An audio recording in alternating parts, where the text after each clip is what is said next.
อาทิตย์แสงแรงกล้าฟ้าร้อนรุ่มอากาศร้อนดั่งไฟรุมสุมแผดเผาจะหลบร้อนไปหนใดไม่ทุเลารอตะวันฉันเอาความร้อนกาย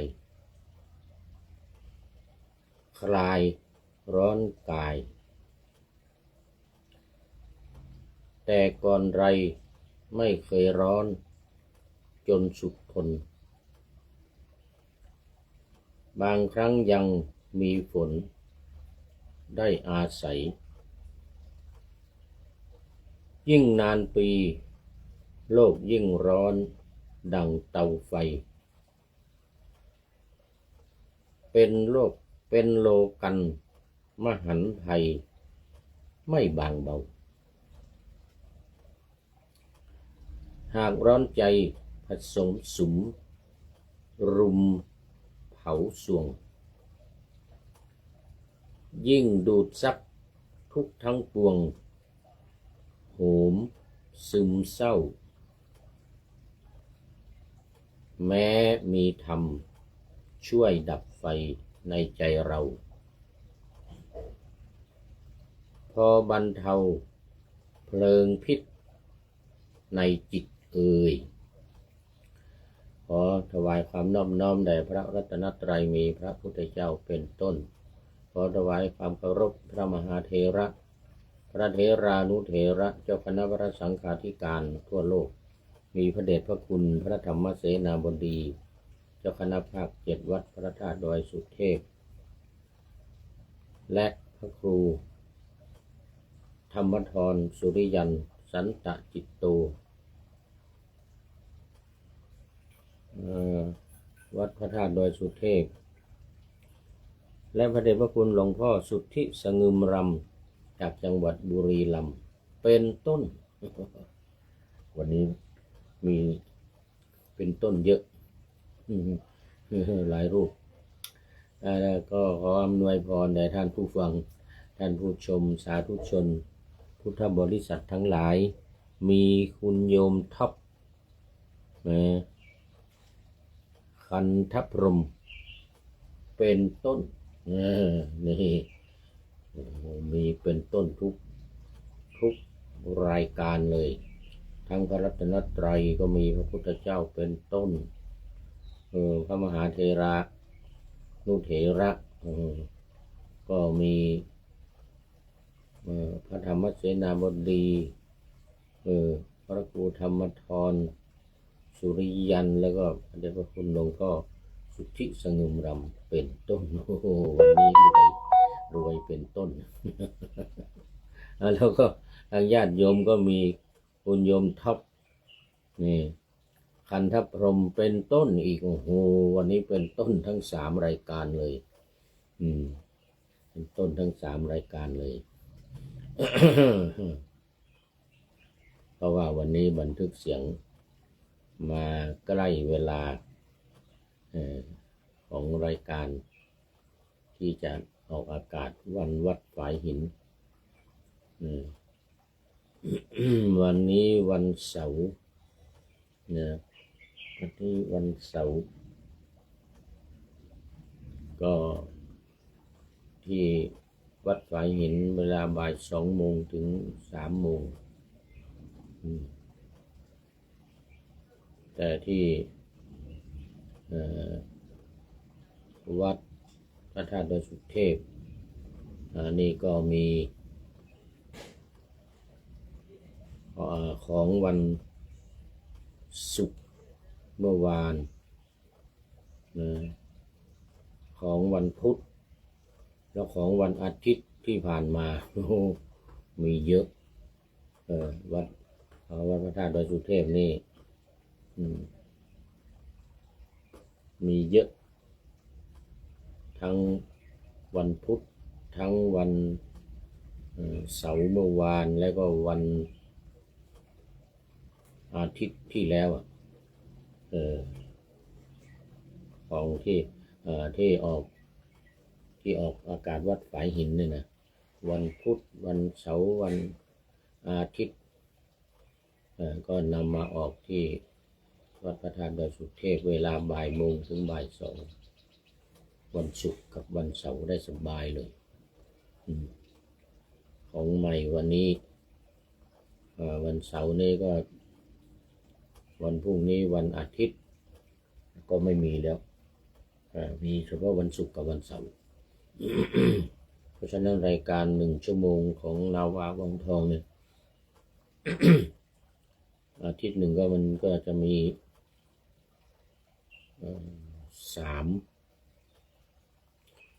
3รายการแต่วัดพระธาตุดอยสุเทพออกเพียง2เพราะนั้นของวันพุธ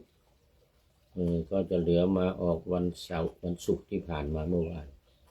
ของวันเสาร์วันนี้ก็นำไปออกวันพรุ่งนี้แล้วออกวันเสาร์เมื่อวานมาออกวันนี้แล้ววันพุธแล้ววันอาทิตย์ของวันพรุ่งนี้ก็เหลืออีกสบายเลยนำไปออกวันศุกร์กับวันเสาร์หน้าได้สบายวันศุกร์กับวันเสาร์หน้าได้สบายวันนี้ก็พระเดชพระคุณหลวงพ่อทั้ง3 รูปทั้ง2 รูปท็อปพันธพรหมเป็นอาทิกัลยาโนนะเป็นอาทิกัลยาโนทั้ง3อาทิกัลยาโนทั้ง3เลยเข้ามายังอยู่ต้นมีความงามในเบื้องต้นได้แก่ศีลนะแล้ววันนี้ก็เข้ามาสู่เนื้อหาสาระของธรรมะกันเลยเที่ยววิหารลายเดี๋ยวจะได้น้อยวันนี้ขึ้นหัวข้อใหม่พระปริตรเครื่องคุ้มครองชาวพุทธแก้ไขวิบากด้วยแนวทางแห่งทุกข์พระปริตรนี่นะก็คือคำว่าปริตรเนี่ยแปลว่าบทสวด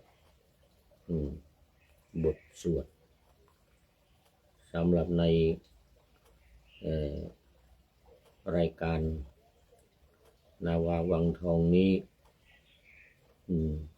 พระปริตรนี่คือว่าเป็นหัวข้อย่อยเสริมเข้ามาไม่อยู่ในหลักจะอยู่ก็อยู่ในหลักอยู่ในหลักไตรลักษณ์เอาเข้าไปรัตนตรัยรัตนตรัยเนี่ย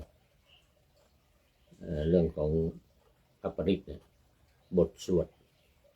ก็มีอาตานาติยปริตรขันธปริตรเนี่ยแต่เวลาสวดเวลาใช้ก็ต้องน้อมรำลึกนึกถึงพระรัตนตรัยน้อมรำลึกนึกถึงพระรัตนตรัยมาช่วยเพราะว่าเป็นที่พึ่งพระรัตนตรัยเป็นที่พึ่งแล้วจึงสวดบท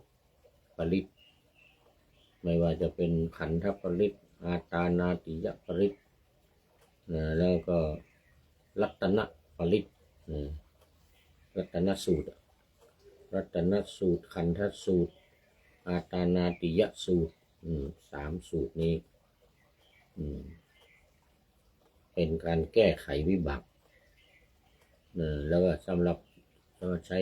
คุ้มครองชาวพุทธในฐานะที่เป็นบทสวดสรรเสริญบทสวดเกี่ยวกับพระพุทธเจ้าในอดีตก็คือพระรัตนตรัยนี่แหละพระพุทธพระธรรมพระสงฆ์นี่แหละ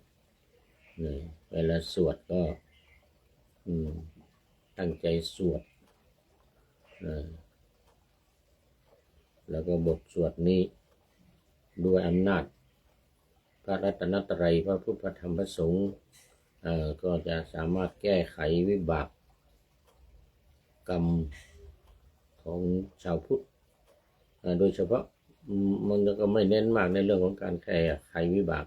แต่ว่าเน้นในเรื่องของการคุ้มครองให้อยู่รอดปลอดภัยอำนาจแห่งวิบากกรรมเนี่ยมันมีความลึกลับซับซ้อนมากวิบากกรรมแต่ละอย่างไม่สามารถเจาะจงลงไปได้เลยว่าเกิดจากกรรมชนิดใดกรรมชนิดใดที่ให้ผลเนื่องเพราะผลของวิบากกรรมแต่ละชนิดมาจากหลายสาเหตุรวมกันจึงจะเกิดเป็นแรงแห่งวิบากที่นำผลมาให้วิบากนี่ก็คือผลของกรรมที่ทำไว้แล้วในอดีตวิบากกรรมนั้นมีทั้งดีและไม่ดีส่วนดีเรียกว่ากุศลวิบากส่วนไม่ดีเรียกว่าอกุศลวิบากคนเรามักจะปฏิเสธวิบากที่เป็นผลร้ายหรืออกุศลวิบากปรารถนาแต่วิบากที่ดีผลที่ดีๆโดยไม่คิดว่าไอ้ผลดีผลทั้งดีทั้งไม่ดีเนี่ยมันย่อมจะมาตามสนองอยู่เสมอผลดีก็ตามสนองแล้วก็เกิดเป็นความดีผลไม่ดีผลชั่วก็มาตามสนองก็เป็นความชั่วเป็นความไม่ดี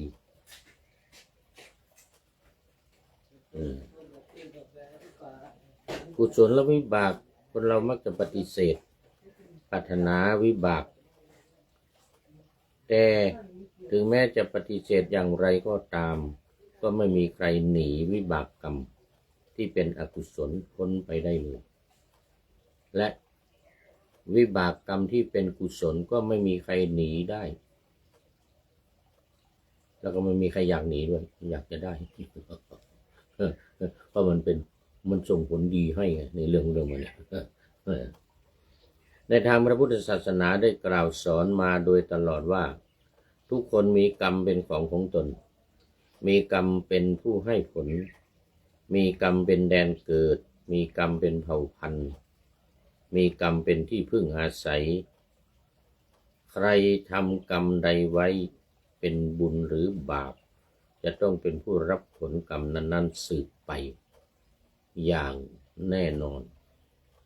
อย่างหลีกเลี่ยงไม่ได้แม้กรรมบางอย่างจะเป็นอโหสิกรรมได้ก็ตามแต่ก็เป็นอโหสิกรรมวิบากในผลที่จะได้รับนะเป็นอโหสิกรรมวิบากของมันวิธีที่จะทำให้กรรมวิบากที่เป็นบาปกรรมเนี่ยมันบรรเทาเบาบางลงได้ก็ต้องอาศัยอำนาจพระปริตซึ่งแปลว่าเครื่องรักษาเครื่องคุ้มครองเครื่องต้านทานเป็นวิธีที่พระพุทธเจ้าทรงอนุญาตให้ใช้พระปริตจะมีผลก็ต่อเมื่อบุคคลมีศรัทธาอย่างมั่นคงและตั้งจิตเมตตาในการประกาศพระปริตที่ใช้ประกาศคือรัตนปริตอาตานาติยปริตและขันธปริตทั้ง3บทนี้มีความหมายเพื่อเป็นอาชญาหรืออำนาจแห่งพระปริตแตกต่างกันแต่ที่สำคัญคือต้องมีจิตเมตตาด้วยอานิสงส์ของเมตตาทั้ง11ประการนั่นก็จะมาคุ้มครองมาช่วยด้วยมาช่วยคุ้มครองให้ผู้สวดพระปริตเนี่ยได้ผลดียิ่งขึ้นแล้วก็อีกอย่างหนึ่งพระรัตนตรัยคือพระพุทธพระธรรมพระสงฆ์ก็เป็นอีกแรงหนึ่งแล้วก็เป็นแรงที่สำคัญที่จะมีอำนาจขจัดปัดเป่า เออความทุกข์ยากลำบากอันเกิดจากผลกรรมนั้นทั้งนี้และทั้งนั้นก็ขึ้นอยู่กับกรรมหนักกรรมเบาอีกนะถ้ากรรมหนักอย่างอนันตริยกรรมอย่างนี้ก็ไม่มีทางนะใครก็ช่วยไม่ได้เหมือนพระเทวทัตพระพุทธเจ้าไม่ต้ององค์เดียวเป็นพันองค์ก็ช่วยไม่ได้ได้นำเตกิจโฉไปเลยผู้ที่พระพุทธเจ้าก็ช่วยไม่ได้ไม่มีใครช่วยได้พระพุทธเจ้าช่วยไม่ได้แล้วคนอื่นไม่ต้องพูดถึงไม่ต้องพูดถึงทีนี้เราก็มาดูรัตนปริตมั่งเทวดาทั้งหลายในแสนโกฏจักรวาลยอมรับเอาอาทยาแห่งพระปริตเพื่อกำจัดภัย3ประการอันเกิดจากโรคภัยอมนุษยภัยเบียดเบียนและการดำรงชีพที่ฝืดเคืองพระปริตนั้นคือรัตนปริต3อย่างนะโรคภัยไข้เจ็บที่อยู่ในตัวของเราแล้วก็อมนุษย์เบียดเบียนคือผีพูดผีปีศาจทั้งหลายและการดำรงชีวิตที่ฝืดเคืองเนื่องมาจากผลกรรมในปางก่อนแต่ถ้าปริตนั้นที่เป็นรัตนปริตเนี่ยก็คือพระพุทธพระธรรมพระสงฆ์เนี่ยรัตนะทั้ง3เนี่ยรัตนตรัยเนี่ยรัตนตรัยทั้ง3นี้ซึ่งเราถือกันว่าเป็นพระคุณนั้นยิ่งใหญ่ที่จะสามารถในการขจัดปัดเป่าแต่ก็ด้วยความศรัทธาจริงๆศรัทธาที่แน่วแน่ไม่หวั่นไหวเนี่ยไม่ใช่ว่าคนไม่มีศรัทธาเลย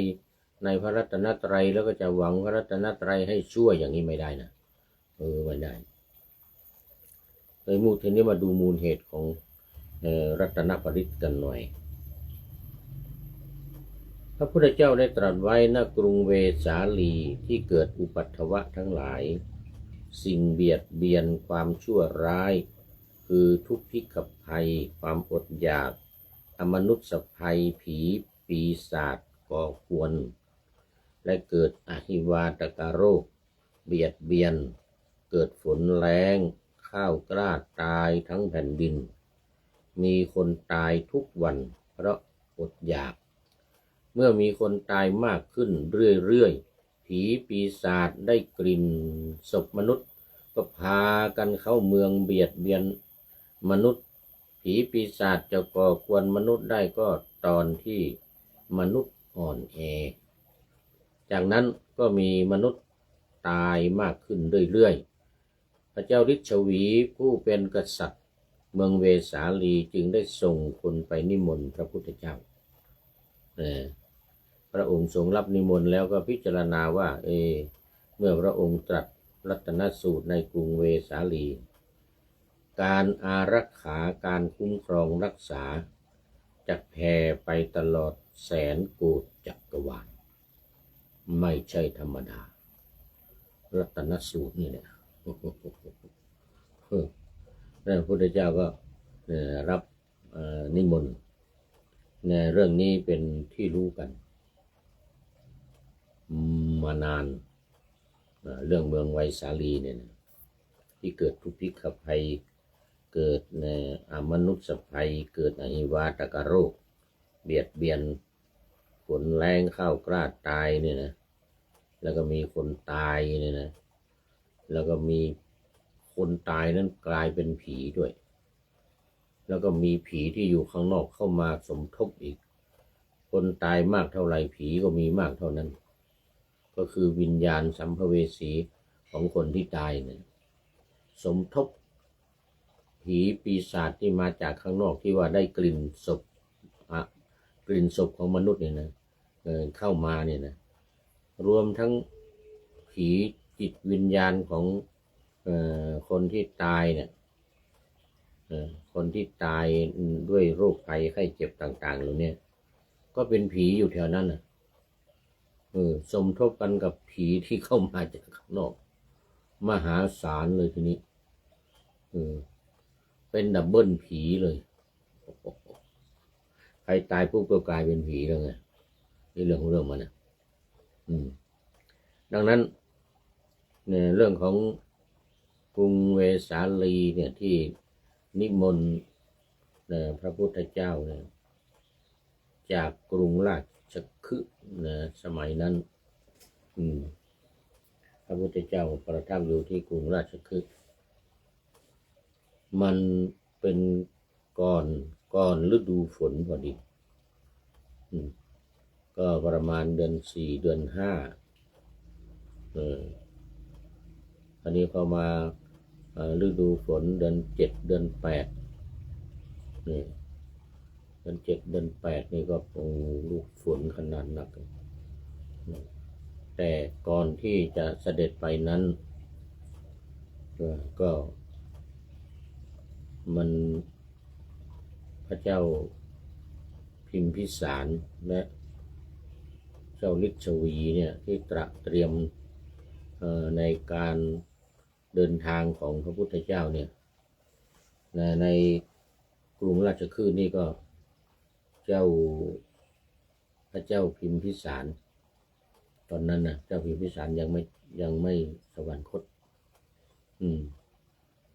เมื่อคนทางไวสาลีไปอาราธนานิมนต์พระพุทธเจ้าเนี่ยพระเจ้าเปรตที่โกศลก็ทรงทราบทีนี้ก็เตรียมถนนหนทางเตรียมการเดินทางเนี่ยจากกรุงราชคฤห์ไปเมืองปัตตนะหรือสมัยก่อนเรียกว่าปาตาลีบุตรเนี่ยเมืองปาตาลีบุตรเนี่ย50 กิโลแล้วก็จากเมืองปาตาลีบุตรเนี่ยไปไวสาลีในไปใจกลางเมืองนะความจริงชายแดนก็ติดอยู่คนละฝั่งกับแม่น้ำคงคาเนี่ยแหละทีนี้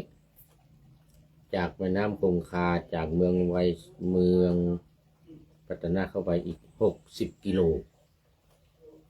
60 กิโลก็มันครึ่งต่อครึ่งกันเลยระยะทางที่จะเดินทางเนี่ยระยะทางที่จะเดินเนี่ยนั่นมันต้องเตรียมการเดินทางนี่นะเตรียมอะไรบ้างขุดถนนทำทางที่จะเดินไปเนี่ยถมทางที่มันราบมันลุ่มก็ให้มันสูงขึ้นมาอันที่มันดอนมันสูงก็ขุดลงเนี่ยพระเจ้าพิมพิสารก็รับภาระอยู่50 กิโลเมตร50-60เหมือนกันนะจากกรุงราชคฤห์ถึงเมืองปาตาลีบุตรนะที่จะข้ามฝั่งไปทิศตะวันออกข้ามฝั่งไปเมืองไวสาลีอยู่ที่ตะวันออกเลยนะจากราชคฤห์ไปเนี่ยฝั่งไวสาลีก็ต้องเตรียม60 กิโลเมตรจากฝั่งแม่น้ำคงคาไปถึงใจกลางเมืองไวสาลีเนี่ยนะ60 กิโลเมตรทางโน้นก็ต้องเตรียมถนนหนทางที่จะไปเนี่ยทางโน้นก็ยิ่งลำบากมีพูดผีปีศาจมีข้าวยากหมากแพงใช่ไหมแล้วก็มนุษย์ก็เยอะพอดีใช้เวลาเดินทางจากเมืองเดือน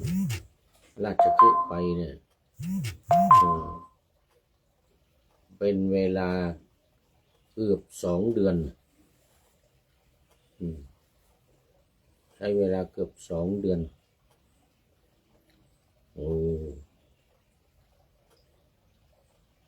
ตอนคือคือตอนรับนิมนต์แล้วตอนรับนิมนต์แล้วเนี่ย ก่อนที่จะเดินทางนี่ก็เตรียมเรื่องถนนหนทางอะไรนี่เออเตรียมเรื่องถนนหนทางเนี่ยเป็นเกือบเดือนแล้วเสร็จแล้วพอเสด็จออกเดินทางไปอีกระยะทาง120 กิโลเมตรเนี่ยนะโอ้ไม่ใช่ธรรมดาระหว่างทางต้องบิณฑบาตมีพระพุทธเจ้ารูปเดียวที่พระพุทธเจ้าก็ต้องบิณฑบาตไปด้วยกันนั่นแหละก็ต้องบอก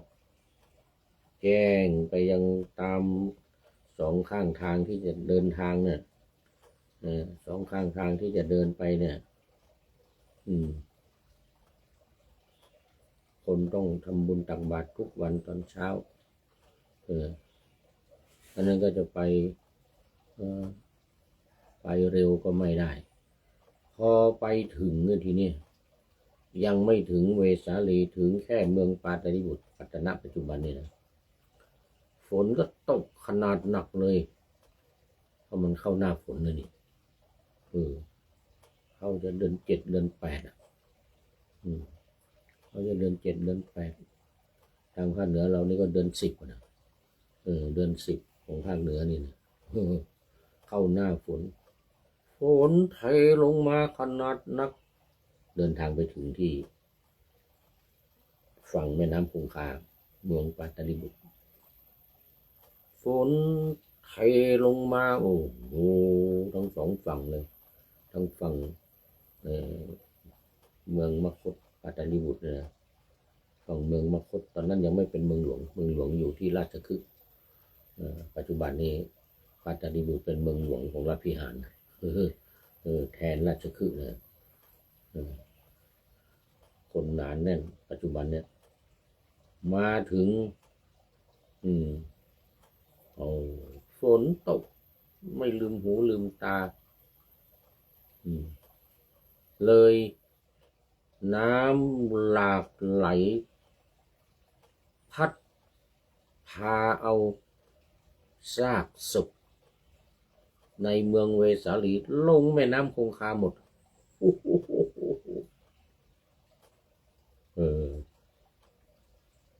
บางเห็นอาจารย์เสถียรพงษ์วรรณปุกวิจารณ์วิเคราะห์ว่าเป็นนโยบายของพระพุทธเจ้าว่างั้นนะอาจารย์เสถียรพงษ์นี่นะอาจารย์เสถียรพงษ์วรรณปุกเรียนธรรม9 ประโยคราชบัณฑิตว่าพระพุทธเจ้ามีนโยบายให้ฝนตกเพื่อที่จะสะเอาซากศพในเมืองไวสาลีลงแม่น้ำคงคาว่าไปความจริงมันไม่ใช่อย่างนั้นนะความจริงมันก็สาเหตุมันจริงๆมันก็คือเรื่องถนนหนทางเรื่องการเดินทางนั่นแหละต้องเตรียมเสบียงอาหารต่างๆเสบียงอาหารต่างๆที่จะฉันเนี่ยทั้งสองฝ่ายต้องเตรียมโดยฝั่งใครฝั่งมันฝั่งทางมคธแคว้นมคธไอ้ฝั่งโน้นมันคนละแคว้นกันเนี่ย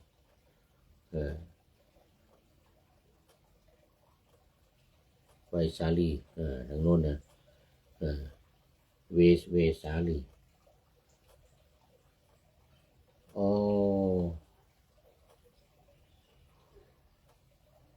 อยู่ในมคธรัฐเหมือนกันต้องถูกต้องอยู่ในมคธรัฐเหมือนกันอยู่ในการปกครองของพระเจ้าของพระเจ้าพิมพิสารเหมือนกันแต่เมืองไวสาลีเป็นเมืองเล็กก็มีเจ้าเมืองอยู่เจ้าฤทธิ์ชวีครองเมืองไวสาลีอยู่เป็นเมืองเล็กไม่ใช่เมืองใหญ่แต่ว่าโน่นราชคฤห์เป็นเมืองใหญ่ตอนนี้ก็พอถึงจะข้ามฝั่งเท่านั้นแหละ ฝนตกลงมามันเทน้ำเทท่าสะเอาซากศพที่เน่าที่เหม็นเฟะเต็มเมืองนี่นะไหลลงแม่น้ำคงคาหมดเลยตอนที่พูดถึงเสด็จไปถึงที่แม่น้ำคงคานะเสด็จไปถึงที่เมืองปาตาดิบุตรนะสมัยนั้นนะปัตตนะปัจจุบันเนี่ยโอ้ข้ามไปสบายเลยทีนี้ข้ามไปฝั่งโน้นก็ฝั่งโน้นมารับเจ้าฤาษีก็มารับจากแม่น้ำคงคา60 กิโลเมตรในปัจจุบันเนี่ยนะมี60 กิโลเมตรกว่าจะไปถึงศพทั้งหลายน้ำสะลงแม่น้ำคงคาหมดแล้วเหลือแต่ผีน้ำไม่สะไปผีนี่น้ำไม่มันน้ำก็ไม่สะไปได้นะมันก็อยู่เหมือนเดิมอ่ะผีอยู่เต็มในพระนครเต็มในเมืองผีปีศาจทั้งหลายนี่นะยังอยู่เต็มพระพุทธองค์ก็ทรงทราบแล้วว่าถ้าไป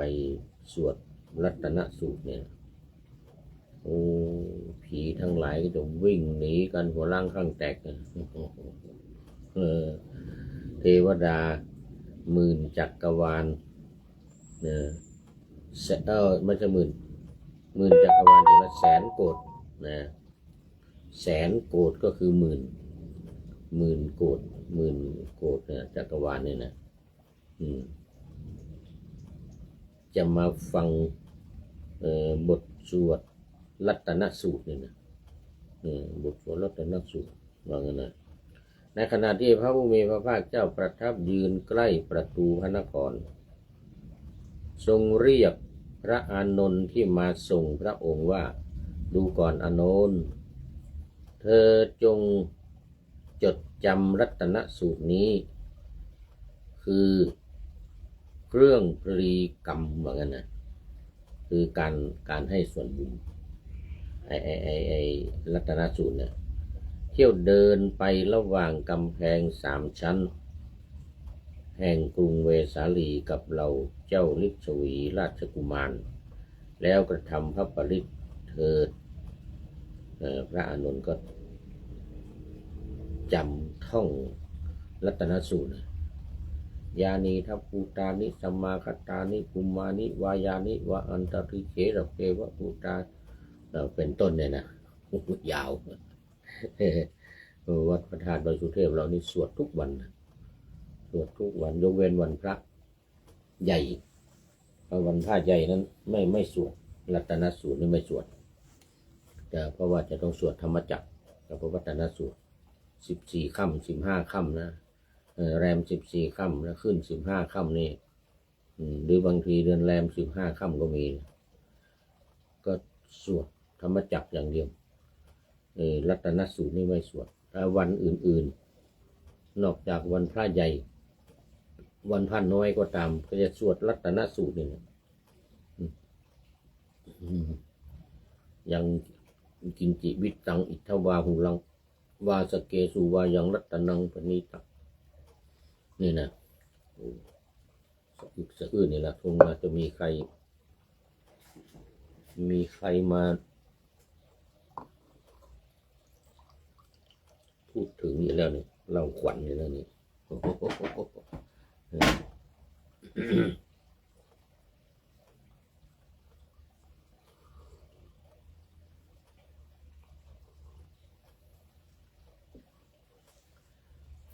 ทางภาคเหนือนี่ถือว่าถ้าสะอื้นมีคนพูดถึงในทางที่ไม่ดีเล่ากันที่อื่นนะเขาเรียกว่าเล่าขวัญพูดถึงในทางที่ไม่ดีโจตนากัน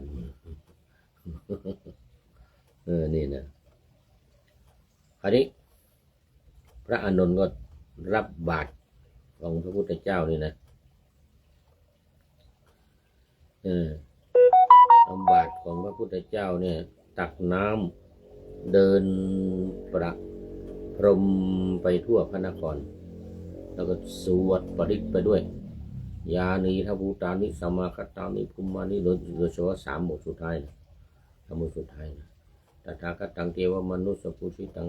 พุทธังนมัสสามาสุวัติโหนตุธัมมังนมัสสามาสุวัติโหนตุสังฆังนมัสสามาสุวัติโหนตุเนี่ยนะสวดโอ้โหกำแพง3 ชั้นนะชั้นนอกชั้นกลางชั้นในไปทั่วกำแพงเมืองเหมือนกับเนี่ยเหมือนกับคือเมืองเชียงใหม่แล้วนี่นะเหมือนที่คือเมืองเนี่ยแต่นี่ยังมีกำแพงชั้นเดียวนะแต่ไวสาลี3 ชั้นกว่าที่จะเข้าถึงชั้นในสุดที่เป็นราชฐานที่พระมหากษัตริย์อยู่นะโอ้โหชั้นที่3อยู่ข้างในนั่นแหละมีกำแพง3 ชั้นแต่ว่ากำแพงนี่ก็จะมีประตูเป็นที่รอบเมืองปรากฏว่าพอสวดพระปริตสุตตะเนี่ยเดี๋ยวไม่ใช่สุตตะรัตนสูตรนี่นะสวดไปพรมน้ำมนต์ไปเนี่ยนะก็โอ้โหผีปีศาจพวกมนุษย์ทั้งหลายกลัวน้ำพระปริตของพระอานนท์เนี่ยมันจะพุ่งขึ้นข้างบนนะจะพรมไปอย่างนี้นะเอาหญ้าคาจุ่มนี่นะแล้วก็พรมไปอย่างนี้นะมันจะเป็นเขาเรียกว่ามันพุ่งขึ้นข้างบนนะแล้วก็ตกลงมานะจะถูกใส่หมู่ผีทั้งหลายนะแต่คนดีคนธรรมดาเนี่ยนะน้ำมนต์เนี่ยตกลงมาแล้วทำให้โรคภัยไข้เจ็บหายน้ำมนต์ของพระอานนท์นี่นะพระอานนท์สวดนะพระพุทธเจ้าไม่ได้สวดนะแต่พระพุทธเจ้าสอนให้พระอานนท์ท่องแล้วไปสวดพระอานนท์ก็ท่องเลยยานีทัพภูตานิสมาคตานิภูมานี่นะจนบทสุดท้ายท่องไปแล้วก็พรมน้ำมนต์ไปผีวิ่งหนีกันโดนน้ำมนต์เนี่ยมีอย่างนี้พอผีโดนเนี่ยพวกผีพวกปีศาจพวกมนุษย์ทั้งหลายโดนนี่นะโอ้โหดิ้นกันเลยแล้วก็เจ็บปวดวิ่งหนีกันหัวล่างข้างแตกหมดแล้วประตูออกไม่ทันพังกำแพงหมู่ผีนี่นะออกประตูไม่ทันเพราะว่ามันเยอะผีมันเยอะออกประตูไม่ทันก็พากันดันกำแพงล้มลงกันออกกระจุยกระจายไปเพราะว่าน้ำมนต์น้ำพุทธมนต์ของพระอานนท์เนี่ยที่พระอานนท์สวดเนี่ยโอ้โหมันร้อนมันแรงแต่มันเย็นสำหรับคนดีนะแต่ผู้ผีปีศาจนี่มันร้อนนะเสร็จแล้วก็กลัววิ่งหนีกันนะเสร็จแล้วก็คนธรรมดาเนี่ยก็หายจากโรคภัยนะใครเป็นปวดท้องอหิวาตกโรคเลยนะท้องร่วงท้องเสียอะไรเนี่ยนะหายหมดพูดถึงปวดท้องเมื่อคืนนี้ก็มีโยคีผู้ปฏิบัติที่ศูนย์พุทธแล้วนี่นะเป็นคนเห็นว่าเป็นโคลัมเบียปฏิบัติอยู่นี้แล้วก็ไม่เคยอดอาหารเนี่ยมานี่เขาให้ถือศีล 8ตอนเย็นไม่ได้กินข้าวก็เลยปวดท้องขึ้นมานี่ขึ้นมาที่หน้าห้องเนี่ยขึ้นมาเรียกตอนนั้นเมื่อคืนที่แล้วนี่กำลังจัดรายการอยู่ก็ยังไม่รู้พอจัดรายการเสร็จเรียบร้อยมหาพญาใจธาตุทวีนะลุงมหาทวี ที่ดูแลพระธาตุนู่นนะเรียกพญาใจธาตุตั้งชื่อให้ พญาใจธาตุเนี่ยก็ตะโกนมาว่าฝรั่งมารอนี่ว่างั้นนะก็เลยออกไปดูโอ้เป็นว่าปวดท้องก็ถามดูว่าปวดข้างล่างหรือข้างบนคือตามหลักของหมอนี่ก็บอกว่าถ้ามันใต้สะดือลงไปเนี่ยมันจะเป็นไส้ติ่งจะแตกถ้าบนสะดือขึ้นมาข้างบนเนี่ยยัดขึ้นมาหน้าอกนี่นะอันนี้กระเพาะลำไส้ขาดอาหารแล้วน้ำย่อยคือน้ำดีเราเนี่ยนะน้ำดีออกมาไปย่อยอาหารไม่มีอาหารมันก็ไปย่อยกระเพาะนี่ย่อยกระเพาะก็ทำให้เจ็บกระเพาะปวดกระเพาะแล้วก็มีแก๊สขึ้นมายัดหน้าอกนี่นะเป็นลักษณะของเป็นขาดอาหารเนี่ยนี่ไม่เคยถือศีลแปดไงพอมานี่เขาปฏิบัติเนี่ยที่ศูนย์พุทธแล้วเนี่ยวัดพระธาตุดอยสุเทพแล้วเนี่ยให้รับศีลแปดตอนเย็นไม่ได้กินข้าวมีแต่น้ำปานะเล็กๆน้อยๆก็เลยปวดท้องเมื่อคืนถามดูว่าคุณปวดใต้กระดือหรือว่าข้างบนนี้ข้างบนหรือข้างล่างนี้บอกว่าข้างบนเหมือนกันนะโอ้ข้างบนอย่างนี้เดี๋ยวไม่มีปัญหาแล้วหายานี่ว่าจะเอายานี้ไปให้กินเอายานี้ไปให้กินสักครึ่งชั่วโมงหรือ1 ชั่วโมงเลยนะเนี่ยแก้กรดในกระเพาะสมานแผลได้มาจากโรงพยาบาลต้องมีไว้ประจำเหมือนกันเพราะว่าเป็นโรคกระเพาะเวลาปวดท้องมาหรือว่าอะไรนี่มาก็ต้องฉันนะเนี่ยไม่ต้องมากเนี่ยฝามันเนี่ยสองฝามาเนี่ย2 ฝานี่นะเข้าไป2 หรือ 3ก็ได้2 หรือ 3ก็ได้ตอนหลังบางครั้งมาขี้เกียจใส่ฝาก็ประมาณเอานี่นะก็เลยออกไปก็เดี๋ยวจะเอายานี้ให้กินแต่ว่ามันมีหลายตำราเมื่อคืนนี่นะทางผู้รักษาคนไข้อาจารย์ณรงค์หลวงพ่อณรงค์ก็เรียกรถ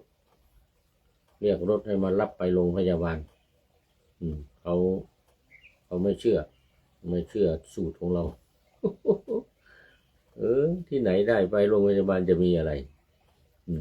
หมอก็เอายาให้กินเสร็จแล้วก็นอนพักตอนเช้านี้ยังไม่สว่างรถพามาแล้วพามาแล้วมันไม่ใช่ไส้ติ่งไม่ต้องผ่าตัดเนี่ยมันเป็นกระเพาะนี่เรื่องของเรื่องมันนะมันเป็นกระเพาะความจริงเมื่อคืนถ้า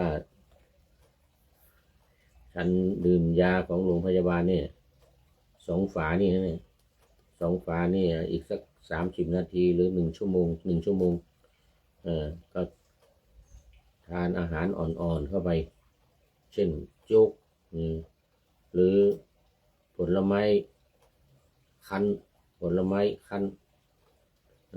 ส้มอะไรต่างๆนี่นะแล้วก็ดื่มเข้าไปสุขหายไม่ต้องไปโรงพยาบาล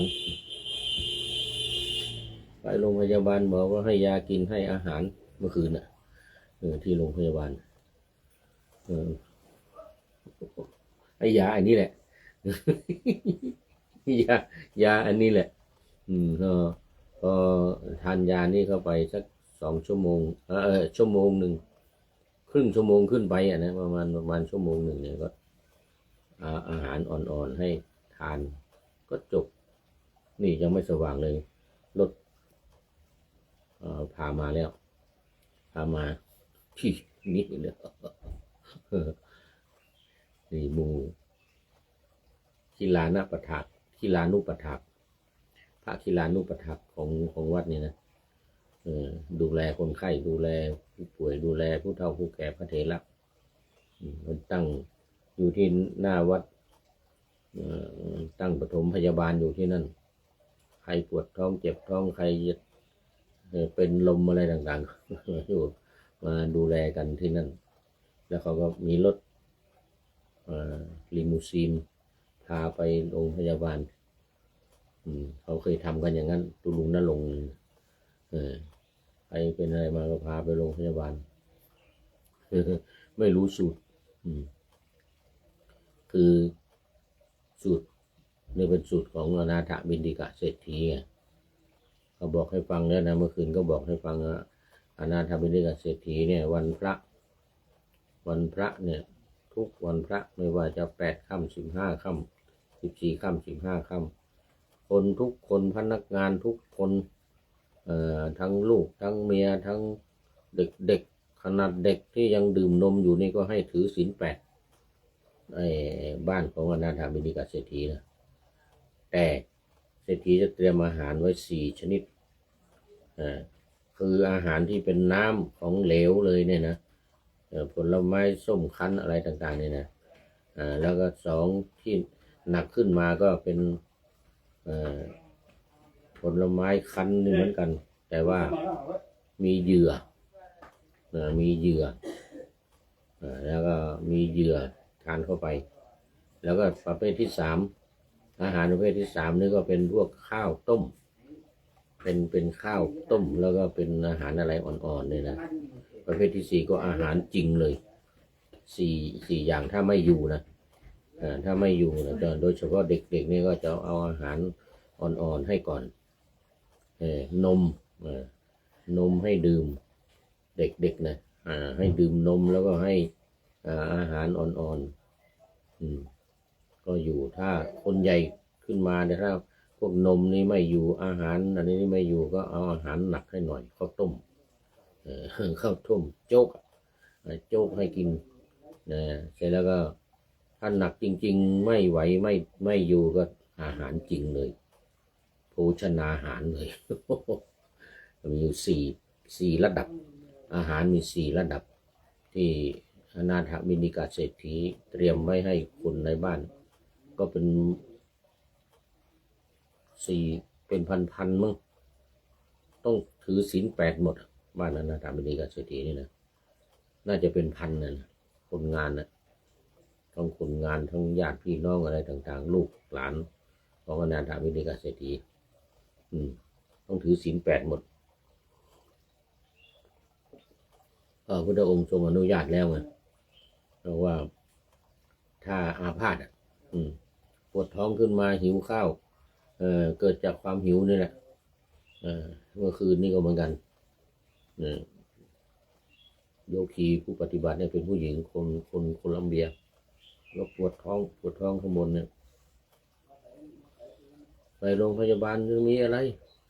ก็ยานี่ให้กินแล้วก็อาหารให้กินจบจริงถ้าไม่เอาไปนะถ้ากินอยู่ที่นี่นะกินอยู่ที่นี่ดูแลกันอยู่ที่นี่ก็เหมือนเดียวกันเหมือนกับไปโรงพยาบาล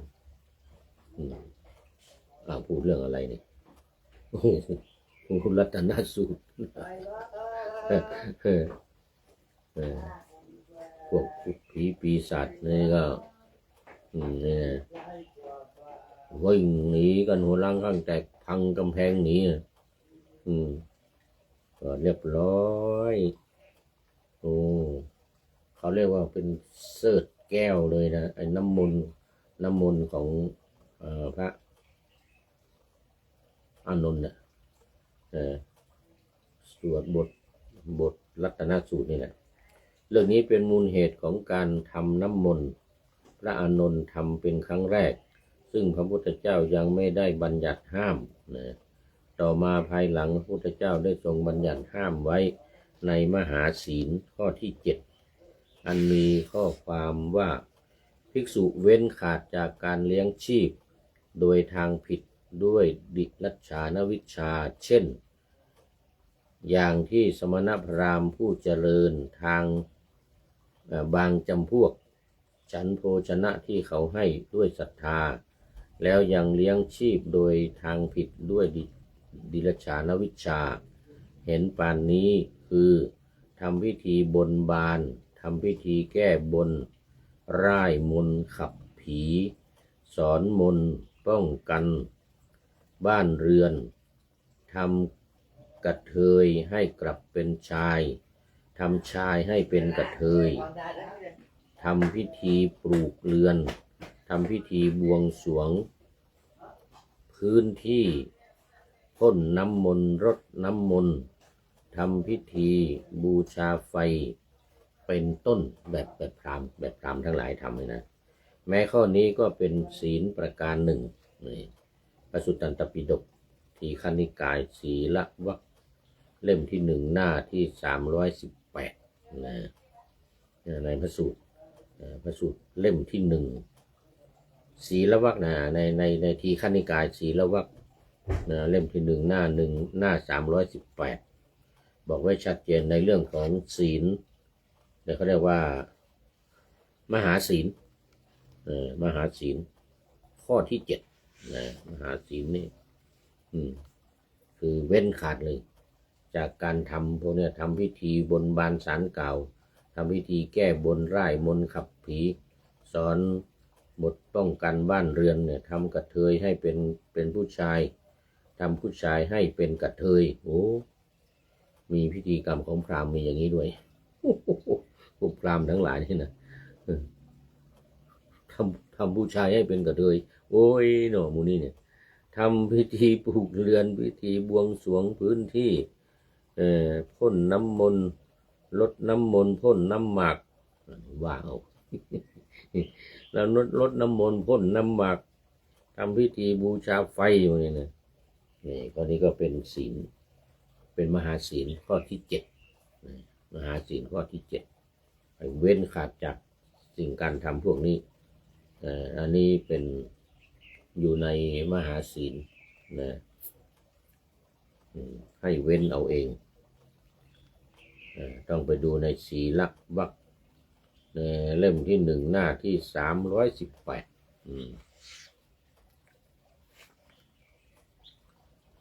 พระสูตรทีฆนิกายนี้รายการพระไตรปิฎกลอยฟ้าของเราจบไปแล้วเล่มที่1พระสูตรเล่มพระสูตรศีลวรรคที่1นะว่าไปแล้วเอามาในนี้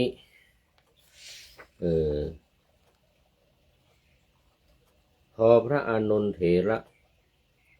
กล่าวว่ายังกินจิเท่านั้นยังกินจิวิตังยังกินจิวิตังเนี่ยนะอิทัมมาหุลังเนี่ยนะเท่านั้นพวกอมนุษย์ที่อาศัยกองขยะและฝาเรือนเป็นต้นก็ยังไม่หนีไปในตอนแรกก็พากันหนีไปทางประตูทั้ง4ประตูทั้งหลายก็ไม่มีช่องว่างอมนุษย์บางพวกเมื่อไม่ได้ช่องว่างที่ช่องประตูเหล่านั้นก็ทำลายกำแพงเมืองหนีไปพอพวกมนุษย์พากันไปแล้วโรคที่เนื้อตัวของมนุษย์ทั้งหลายก็สงบลงมนุษย์ทั้งหลายก็พากันออกมาบูชาพระเถระด้วยดอกไม้ของหอมเป็นต้นมหาชนเอาของหอมทุกอย่างฉาบทาอาคารที่ประชุมท่ามกลางพระนครทำเพดานให้งดงามด้วยรัตนะประดับด้วยเครื่องประดับทั้งหมดปูพุทธอาฏลงณที่นั้นแล้วนำเสด็จพระผู้มีพระภาคเจ้าเข้าไปในที่นั้นอันนี้ก็เป็นเรื่องของรัตนสูตรวันนี้วันนี้หมดเวลาพอดีทั้ง3ท่านโยมป๊อบคันธพรหมหลวงพ่อสุทธิสงึมรำแล้วก็ FC ตัวจริงพระครูธรรมธรสุริยันวันนี้เป็นโยมป๊อบคันธพรหมก็เป็นสุดท้ายของรายการ เข้าสู่เส้นชัยของรายการในวันนี้โมทนาเป็นอย่างยิ่งเอาละเรื่องนี้อันนี้ไว้แค่นี้ก่อนถึงรัตนปริต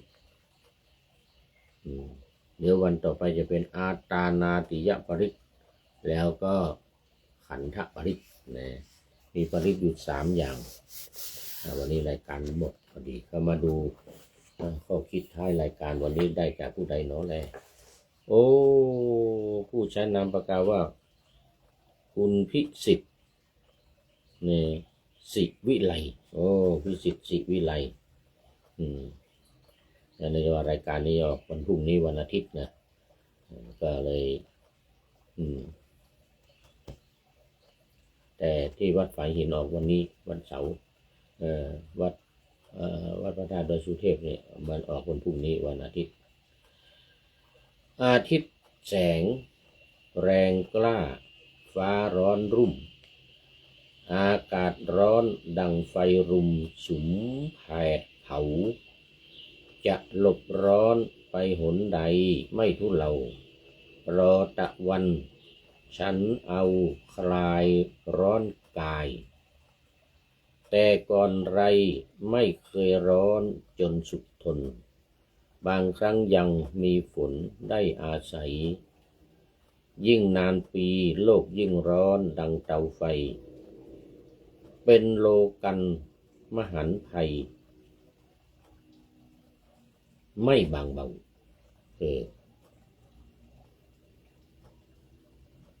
หากร้อนใจผสมสุมรุมเผาสวงยิ่งดูดซับทุกทั้งปวงโหมซึมเศร้าแม้นมีธรรมช่วยดับไฟในใจเราพอบรรเทาเพลิงพิษในจิตเอาละตอนนี้ขอบูรณาขอบคุณคุณพิสิทธิ์ศิวิไลที่ให้ข้อคิดท้ายรายการมาเรื่องแสงแรงร้อนของโลกโดยเฉพาะแสงจากดวงอาทิตย์แล้วต่อไปนอกจากดวงอาทิตย์ยังมีแสงยังมีความร้อนจากการเผาไหม้ของอะไรฟอสเซลอะไรตอนนี้การเผาไหม้ของออกเทนอะไรทั้งหลายนะทำให้โลกร้อนจะเกิดสภาวะเรือนกระจกละโมทนาขอบคุณกับคุณพิจิตรศิวิไลไว้นาทีนี้เป็นอย่างยิ่งขอนำนาวาวังทองไปก่อนแล้วจะย้อนมาใหม่ในวันหน้าคือวันพุธศุกร์เสาร์อาทิตย์ตามตารางเวลาที่วางอยู่ข้างในขอทุกท่าน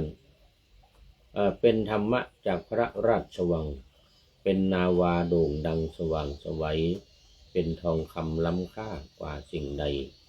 ชุบชีวิตจิตใจให้ใสงามขอเชิญท่านทั้งหลายนำไปท่อง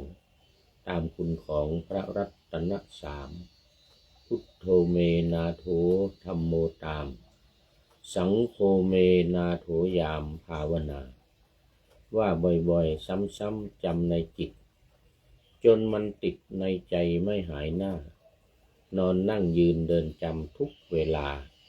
ตั้งแต่ตื่นขึ้นมาถึงหลับไปขอทุกท่านได้ผลจากปฏิบัติได้กำจัดความทุกข์พบสุขใสพลันปลอดโปร่งโล่งสบายทั้งกายใจอยู่ที่ใดใจสงบพบนิพพานขอเจริญพร